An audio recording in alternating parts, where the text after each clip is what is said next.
ईवा नाम की खूबसूरत लड़की इस घर में रहती है। जल्द ही ईवा का महबूब रियो घर आ जाता है। दोनों एक दूसरे से बेहद प्यार करते थे और काफी वक्त से साथ ही रह रहे थे। खाने के बाद दोनों एक दूसरे का पानी निकालते हैं। अगले दिन ईवा अपने काम पर थी। वो एक अस्पताल में नर्स थी और रियो आर्मी में था। इस वक्त इसकी ट्रेनिंग चल रही थी। रियो की पूरा दिन ट्रेनिंग होती रही और ट्रेनिंग के बाद जब वो अपने कमरे में आया तो सोच में डूबा हुआ था। इसका दोस्त इसे इस हालत में देखकर बात करता है तो रियो इसे बताता है कि वो ईवा से शादी करना चाहता है और जल्द ही इसे प्रपोज करने वाला है। लेकिन इसे समझ नहीं आ रहा कि वो इसे कैसे प्रपोज करे। वो फिक्रमंद था कि कहीं ईवा इनकार ना कर दे। तब इसका दोस्त इसे समझाता है कि ईवा तुमसे बहुत प्यार करती है, वो शादी से इनकार नहीं करेगी। ये सुनकर रियो मजीद ईवा के बारे में सोचने लगता है। रात को जब रियो घर आता है तो ईवा ने इसका मनपसंद खाना बना रखा होता है। रियो ईवा के करीब आकर इससे प्यार भरी बातें करने लगता है और बातों ही बातों में इससे शादी की बात करता है।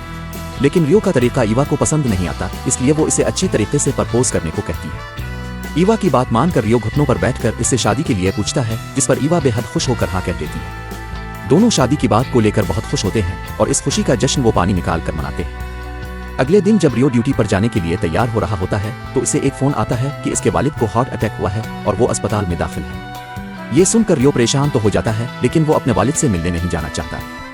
ईवा के पूछने पर वो बताता है कि इसके वालिद को खानदान से ज्यादा पैसे से मोहब्बत है, इसीलिए इन दोनों की बिल्कुल नहीं बनती और वो कई सालों से एक दूसरे से नहीं मिले। ईवा इसे समझाती है कि इसे कम से कम एक बार अपने वालिद से जरूर मिलना चाहिए, वरना इसे जिंदगी भर अफसोस रहेगा। थोड़ी देर बाद रियो अपने बाप से मिलने अस्पताल जाता है।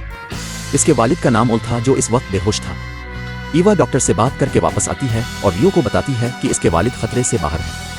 कुछ देर बाद मुल को होश आ जाता है और वो दोनों इसे घर ले आते हैं। उनका घर बहुत शानदार था, जिसे देखकर ईवा हैरान हो जाती है और कहती है, मुझे नहीं पता था कि रियो इतने अमीर घराने का बेटा है।